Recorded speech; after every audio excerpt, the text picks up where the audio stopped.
Whether you're a Marvel fanboy or a DC purist, there's a lot to love about the state of superhero cinema. For all the massive money-making success, there are some big differences, and many would argue, based on the critical and audience responses, that DC could take a few pointers from Marvel's book. So join ScreenRant as we give you the rundown of what makes the two biggest comic book publishers so different, and what DC's films should start doing to answer those critics. But before we get into details nittier and grittier than a post-apocalyptic Batfleck dream vision, click on the subscribe button and join our notification squad to stay up to date on all things related to your favorite comic book movies.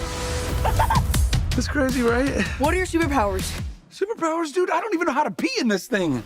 Full studio support. The first and most obvious difference between the two companies is the fact that Marvel Studios only has to make Marvel movies. Following the massive success of Iron Man and the subsequent Phase 1 film entries, Marvel Studios has enough bankability to fund adaptations of their comic book characters into the foreseeable future. And this isn't bias on our part. Based on average Rotten Tomato scores alone, Marvel Studios has a high standard for telling cohesive tales with high stakes balanced by well-earned laughs. This balance comes from the fact that their films are all developed in-house, and Marvel has full creative control. DC needs to answer to Warner Brothers, the company that has the rights to their characters and has been associated with major releases of DC adaptations since 1978's Superman. Since they have competing interests within their own company, Warner Brothers also produces the Harry Potter franchise, for instance, critics note that they often seem to be more focused on the quantity of money-making characters than the quality of the films themselves. Well, I knew you didn't bring me back because you like me. I don't. Not. Focus on popular characters.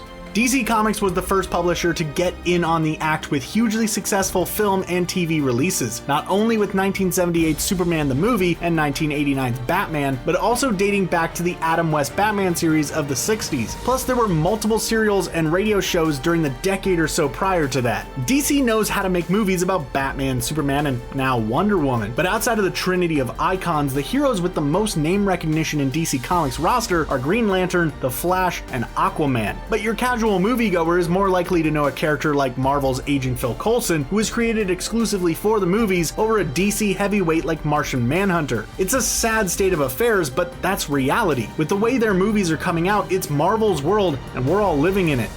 This isn't gonna change what happened. I don't care. He killed my mom.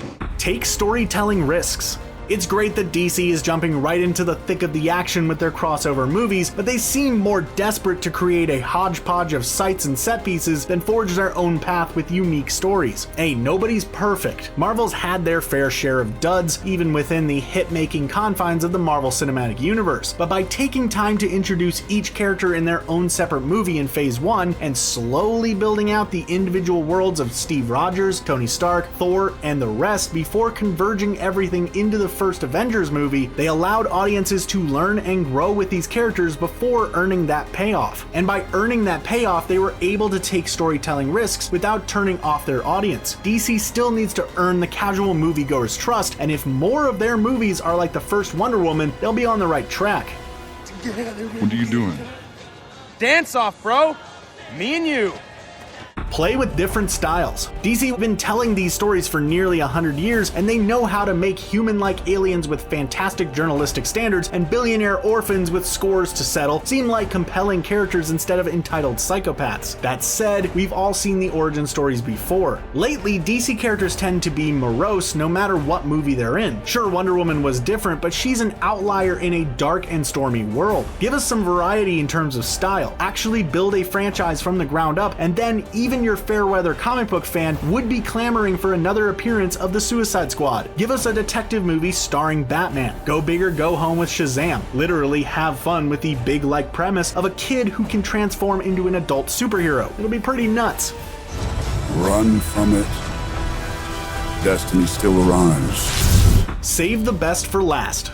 This brings us back to the point that you need to invest time into your characters' introductions. We know why Iron Man turns his back on his company's war profiteering past and why Captain America is patriotic. We had a solid 2 hours getting to know their backstories. Alternatively, the audience needs to get to know DC's men and women before we'll trust them with our lives. And we're not going to like it if Superman heartlessly knocks down our entire city if we haven't seen that he's a well-meaning farm boy with small-town morals. Sure, we got a full helping of Superman and Man of Steel, but not all fans love the Kent persona shown there. You usually don't eat dessert before the main course, so why in Poseidon's name would we willingly watch Batman and Superman kick the crap out of each other during the same movie in which we first meet the non-Kryptonian members of the Justice League? Save that for later. Sorry about your window, but you're welcome for not getting robbed. Oh, hey, what's up? I'm a superhero.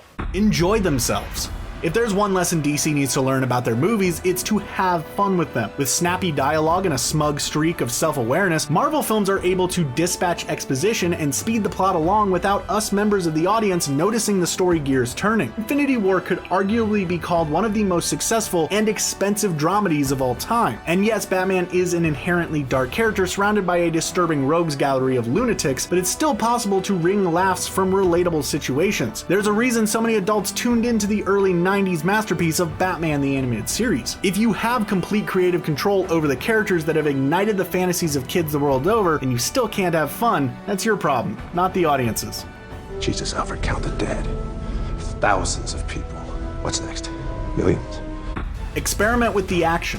So many superhero flicks have ended with world-ending disasters, it's amazing there's any government left to rule Earth's citizens for the sequels. Seriously, if Metropolis was a real city, it would be a lawless wasteland. There's no way taxpayers could afford to keep fixing its yearly damages. What we're saying is Marvel has learned to save their apocalyptic battles for the big crossover films and have used their solo outings to offer up a variety of scenarios. Yes, the disaster count is still floating pretty high and buildings explode and giant floating helicarriers crash and burn, but they tend to match the look of their set pieces with the general vibe of the hero on hand. And the pacing, while heavily choreographed, allows for moments of levity to break the tension and keep the audience invested. Think of moments like that time in Captain America Civil War when Black Widow has the gall to ask Hawkeye if this infighting has any impact on their friendship. The characters are giving voice to thoughts we ourselves are thinking, and that awareness, sometimes subtle and other times not, shows just how much thought goes into these movies. Big man in a suit of armor. Take that off, what are you? Genius, billionaire, playboy, philanthropist.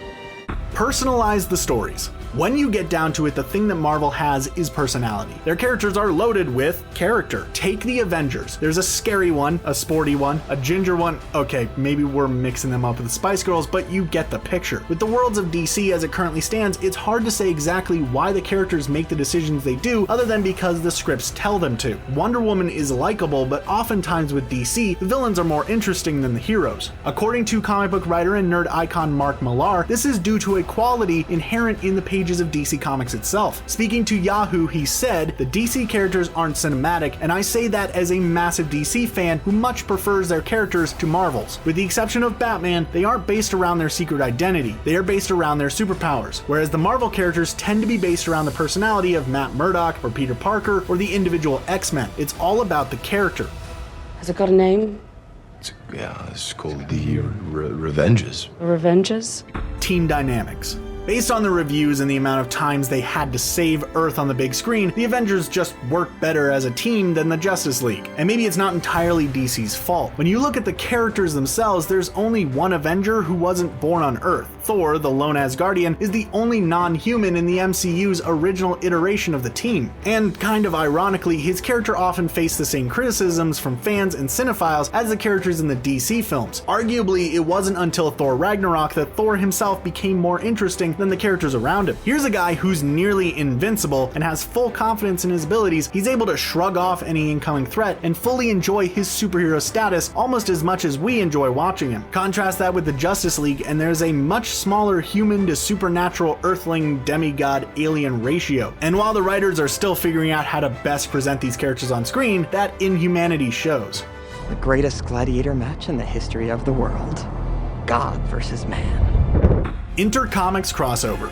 Last but not least is the thing that will probably never happen on the silver screen, at least not in this universe, but we have seen it happen on the page. DC versus Marvel. The time was May 1996, and the event aimed at building sales of both empires. Superman versus the Hulk, Batman versus Captain America. In the end, the universes merged for a fun little publicity stunt called the Amalgam Universe, where combined heroes fought for the forces of good or evil over a series of a dozen entries. When looking back on the Enterprise, DC publisher Dan DiDio shot down the chance of it happening again, explaining it was done at a time when the comics industry was struggling. With both sides currently booming and competition being the best resource for quality, it's hard to imagine them doing it again. Your phone's charged. Your phone's charged. The hell? And that's the end of this video. Do you think DC has what it takes to fix past mistakes? Or do you believe the Marvel Cinematic Universe that needs the fixing? Join the debate, comment below, and remember that whether you agree, disagree, there's always something to watch on this Bat channel called ScreenRant. See you next time.